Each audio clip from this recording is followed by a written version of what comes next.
ऐश्वर्या उत्तर प्रदेश के एक छोटे से गांव में रहती थी, लेकिन उसके सपने बहुत बड़े थे। उसे बचपन से ही एक्टिंग का शौक था।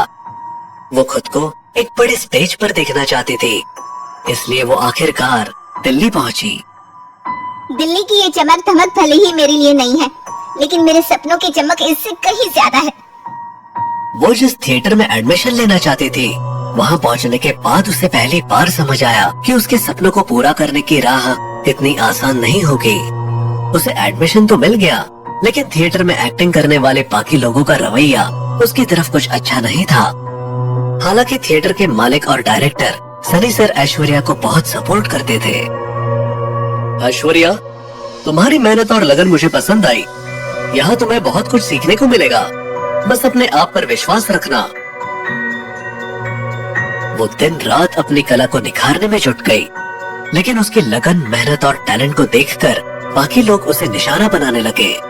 एक दिन थिएटर के कुछ साथी आपस में खुसर फुसर कर रहे थे। देखो तो गांव की लड़की बड़े बड़े सपने लेकर आई है। इसे क्यों लगता है कि ये हमारे शहर में टिक पाएगी? थिएटर तेरे बस का नहीं है ऐश्वर्या, वापस चली जा चूल्हा चौका करना है। शक्ल देख अपनी आईने में। इन लोगों को आने कौन देता है दिल्ली में? सनी सर की गैर मौजूदगी में ऐश्वर्या के साथ बदतमीजी की जाती, उसके डायलॉग्स का मजाक उड़ाया जाता और कई बार उसे बेवकूफ बनाने के लिए गलत स्क्रिप्ट दी जाती। एक बार उसके कपड़ों में रंग डाल दिया गया ताकि वो सबके सामने शर्मिंदा हो। ऐश्वर्या, इनकी बातों का बुरा मत मानो। ये सब सिर्फ तुम्हारी मेहनत से जलते हैं। मैं तुम्हारे साथ हूँ। मुझे फर्क नहीं पड़ता रजनी, मैं यहाँ अपने सपने पूरे करने आई हूँ और मैं हार नहीं मानूंगी। उसकी रैगिंग भी की जाती, उसे अजीब अजीब काम करने के लिए मजबूर किया जाता, जैसे कि पूरे थिएटर की सफाई करना या सबके लिए चाय बनाना। रजनी उसे इन लोगों से बचाने की कोशिश करती थी, लेकिन एक अकेली रजनी भी भला क्या कर सकती थी? यहाँ किसी में हिम्मत है तो मुझसे भिड़ कर दिखाए। ऐश्वर्या के साथ अब कुछ भी गलत हुआ तो मैं किसी को नहीं छोड़ूंगी। एक दिन जब अगले नाटक के लिए कास्टिंग की बारी आई, तो सनी सर ने सभी को हैरान करते हुए ऐश्वर्या को लीड रोल ऑफर कर दिया। ये सुनकर ऐश्वर्या की खुशी का ठिकाना नहीं रहा। उसने रिहर्सल में अपनी पूरी जी जान लगा दी। इस नाटक में लीड रोल ऐश्वर्या निभाएगी और मैं चाहता हूँ कि सब लोग उसका पूरा साथ दे। लेकिन नाटक के शुरू होने से ठीक 2 दिन पहले ऐश्वर्या अचानक थिएटर से गायब हो गई। कोई उसे ढूंढ नहीं पाया। उसके साथी जो उसे परेशान करते थे मान बैठे कि वो हताश होकर वापस अपने गांव चली गई होगी। कहा था ना कि ये गांव की लड़की यहाँ नहीं टिक पाएगी। लगता है डरकर भाग गई। ऐश्वर्या के अचानक गायब हो जाने से उसकी दोस्त रजनी बहुत परेशान हो गई। उसने हिम्मत दिखाते हुए सनी सर से कहा, सनी सर, अगर आप चाहे तो मैं ऐश्वर्या की जगह ये रोल निभा सकती हूँ। मैंने उसके साथ रिहर्सल में काफी वक्त बिताया है और मुझे उसकी सारी लाइनें याद है। ठीक है। 2 दिन बाद नाटक का दिन आ गया। पूरा थिएटर दर्शकों से खचाखच भरा हुआ था। नाटक शुरू हुआ और रजनी की परफॉर्मेंस ने सभी को मंत्रमुग्ध कर दिया।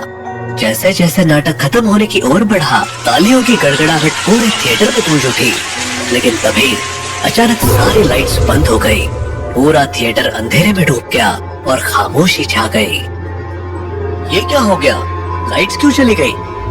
अंधेरे में डूबा थिएटर अब बेहद डरावना लगने लगा था। तभी स्टेज पर एक फोकस लाइट जली और सबकी नजरें उसी ओर मुड़ गई। वहाँ एक अजीबोगरीब जोकर खड़ा था। ये कौन था? इसे यहाँ किसने बुलाया? हो सकता है सनी सर ने बुलाया हो। जोकर का चेहरा सफेद रंग से पुता हुआ था, आंखें गहरे काले रंग से घिरी थी और उसके होठों पर एक अजीब सी मुस्कान थी। जोकर ने बिना बोले स्टेज पर अजीब अजीब और डरावनी हरकतें करनी शुरू कर दी। उसकी हरकतें इतनी अजीब थी कि दर्शक समझ नहीं पा रहे थे ये क्या हो रहा है। ये कोई मजाक तो नहीं लग रहा। कुछ तो गड़बड़ है। तभी जोकर अचानक हवा में उड़ने लगा। ये देखकर सब सन्न रह गए। जोकर ने धीरे से अपनी उंगली प्रिया और करण की तरफ उठाई और स्टेज पर आने का इशारा किया। प्रिया और करण स्टेज पर पहुंचे। जोकर ने पहले करण की ओर इशारा किया और फिर बेंच की तरफ। मैं बेंच पर लेटूं? लेकिन क्यों? नहीं करण, मत लेटना। जोकर कुछ नहीं बोला और करण हिचकिचाते हुए बेंच पर लेट गया। जोकर ने एक सफेद चादर निकाली और उसे करण के ऊपर फैला दिया। अचानक करण का शरीर हवा में उठने लगा। दर्शक इसे कोई जादुई ट्रिक समझकर तालियां बजाने लगे, लेकिन उनकी तालियां तब धीमी पड़ गई जब जोकर ने अपनी कोट की जेब में से एक चमचमाती हुई तलवार निकाली। ये क्या कर रहा है वो? कोई इसे रोको! लेकिन जोकर ने बिना किसी चेतावनी के तलवार से करण के शरीर को पीठ से काट दिया। एक पल के लिए सब कुछ रुक सा गया। फिर करण का शरीर दो हिस्सों में बंटकर स्टेज पर गिर पड़ा और खून का एक लाल सैलाब स्टेज पर फैलने लगा।